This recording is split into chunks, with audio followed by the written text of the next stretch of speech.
High বন্ধুরা, তোমরা সবাই কেমন আছো? আশা করছি ভালো আছো। আমিও খুব ভালো আছি। ওয়েলকাম টু বেঙ্গল ব্লগার সোনালি।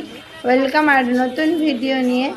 দেখতেই পাচ্ছ আমি আজকে অন্য বাজারে এসেছি, স্টেশন বাজারে ভাবলাম সবাই মাছ কেনে, আমি একবার ট্রাই করতে এলাম যে এখানে দামটা কেমন বা মাছের কোয়ালিটিটা কেমন সেটা দেখতে আসার জন্য মাছের দোকানগুলোতে এলাম।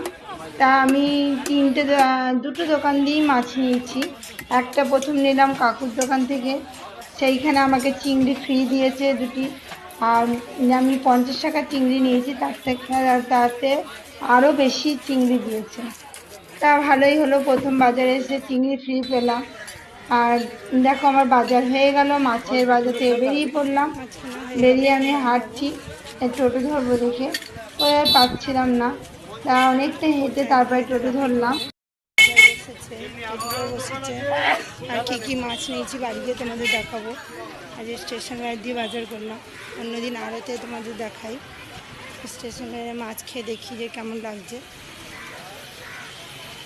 দামটা মোটামুটি একটু বেশি আছে আড়তের দিয়ে, কিন্তু মাছগুলো ভালো। এগুলো কি দাদা? হ্যাঁ, মাশরুম কত করে এগুলো? 500 গ্রামের দাম 80 টাকা।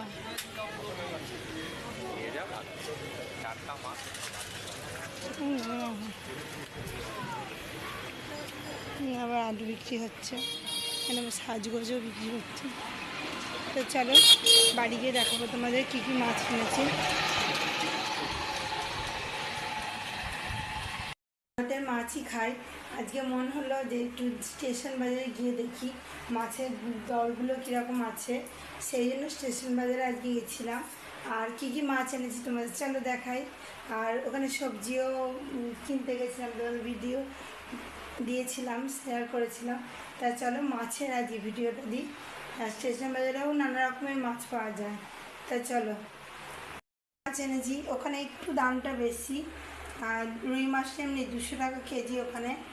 আর এখানে পার্শে মাছও তাই 200 টাকা। আর এটা নিয়েছি ছোট খয়রা টাইপের নিয়েছি, ইলিশ, খয়রা ইলিশ। আর এটা হচ্ছে দেখো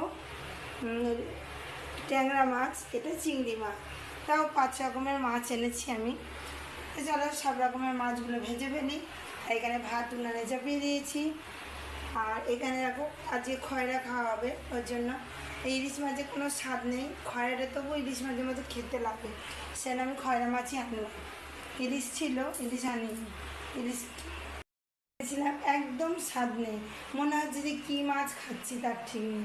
কিন্তু এই খয়রা ইলিশের মতো কিন্তু পুরো স্বাদ। বেগুন দিয়ে করো, সর্ষে বাটা দিয়ে করো, যাই দিয়ে করো, খেতে কিন্তু খুব ভালো লাগে। তো চলো কড়াই বসিয়ে দিয়েছি, অনেক কথা হলো। কড়াইতে এবার তেল দিয়ে হয়ে গেছে, বাড়িতে মাছ ভেজে রেখেছি, আবারও দিয়ে দিয়েছি উনানে। আর এখানে দেখো ট্যাংরা মাছেও আঁশ নেই, সেখানে একটু তেল নিয়ে নিয়েছি, সর্ষের তেল আর নুন আর হলুদ দিয়ে ভালো করে মাখিয়ে রেখে দিয়েছি। আর চিংড়ি মাছের কাপটা হাত ফুটে ফুটে। আজকে প্রথম স্টেশন বাজারে গেলাম, কিন্তু প্রথম স্টেশন বাজারে গিয়েই একটা কাকু আমাকে চিংড়ি মাছ ফ্রি দিল। আমি কিনলাম কিছুটা, আর কিছুটা একটু বেশিও দিচ্ছে, বাচ্চা একটু বেশি দিয়ে দিলাম। চলো ভালোই হয়েছে, প্রথম দিন গিয়েই ফ্রিতে পেলাম। আর পার্শে মাছগুলোও কিন্তু ভালো, সব কটা মাছগুলোই দেখতে ভালোই হয়েছে, প্রথম গেছি। আর ভাতও দেখো টবক করে ফুটতে আরম্ভ করে দিয়েছে। মাছ ভাজা আমার হয়ে গেছে। আর এটা তো খয়রা বললাম, খয়রা খুব সুন্দর গন্ধ আসছে ইলিশ মাছের মতো। আর এটা পার্শ্বের তলায় আছে রুই। আর এখানে ট্যাংরা ভেজে রেখে দিয়েছি।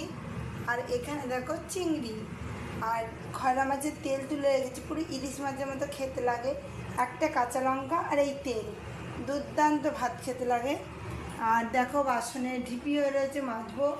আর কড়াইতে তেল এতটা বেঁচে গেছে। খয়রা মাছ ইলিশ মাছের মতনই, অল্প তেল দিলে তাতেই অনেক তেল হয়ে যায়। সেদিন তো আড়তের মাছ আনি, আড়তের ভিডিও বানাই। আজকে স্টেশন বাজারে গিয়ে ভিডিও বানিয়েছি, তোমাদের কাছেও শেয়ার করব। আর মাছ কেমন খেতে স্বাদ সেটাও তোমাদের কাছে শেয়ার করব।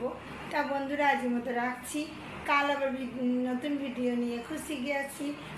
সুস্থ থাকবে, ভালো থাকবে, সবাইকে ভালো রাখবে। আর আমার ভিডিও দেখবে, সাবস্ক্রাইব করতে কিন্তু ভুলো না, লাইক কমেন্ট শেয়ার।